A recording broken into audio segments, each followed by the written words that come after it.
বিশ্ব বাণিজ্যের লাইফলাইন খ্যাত হরমুজ প্রণালীতে এইমাত্র এক চরম বোমা ফাটালো ইরান। পুরো আন্তর্জাতিক সমুদ্র আইনকে বুড়ো আঙ্গুল দেখিয়ে এই সংকীর্ণ জলপথে নিজেদের একচ্ছত্র নিয়ন্ত্রণ ঘোষণা করেছে তেহরান। এখন থেকে ইরানের অনুমতি ছাড়া কোনো বাণিজ্যিক জাহাজ এই রুট দিয়ে পার হতে পারবে না। আমেরিকার নাকের ডগায় ইরানের এই দুঃসাহস কি তবে বিশ্বকে এক নতুন যুদ্ধের দিকে ঠেলে দিচ্ছে?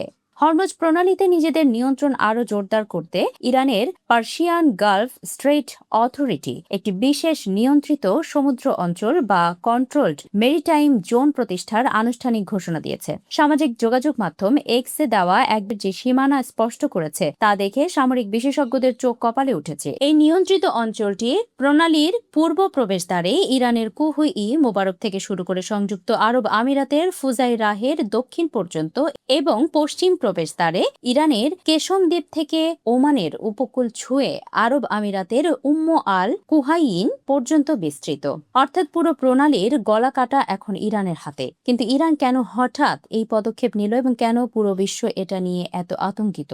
কারণ হরমুজ প্রণালী হলো বিশ্বের সবচেয়ে গুরুত্বপূর্ণ জ্বালানি সরবরাহ রুট। সৌদি আরব, ইরাক, কুয়েত এবং সংযুক্ত আরব আমিরাতের মতো বড় বড় তেল উৎপাদনকারী দেশের অপরিশোধিত তেল এই সংকীর্ণ জলপথ দিয়েই এশিয়া, ইউরোপ ও আমেরিকার বাজারে পৌঁছায়। বিশ্ববাজারে প্রতিদিন সরবরাহ হওয়া তেলের প্রায় 1/5 বা 20% পরিবাহিত হয় এই এক চিলতে জলপথ দিয়ে। বিশেষজ্ঞদের মতে এই অঞ্চলে ইরানের নিয়ন্ত্রণ কঠোর করার সোজা অর্থ হল বৈশ্বিক জ্বালানি ও তেলের বাজারের রিমোট কন্ট্রোল পরোক্ষভাবে নিজেদের পকেটে পুরে নেওয়া।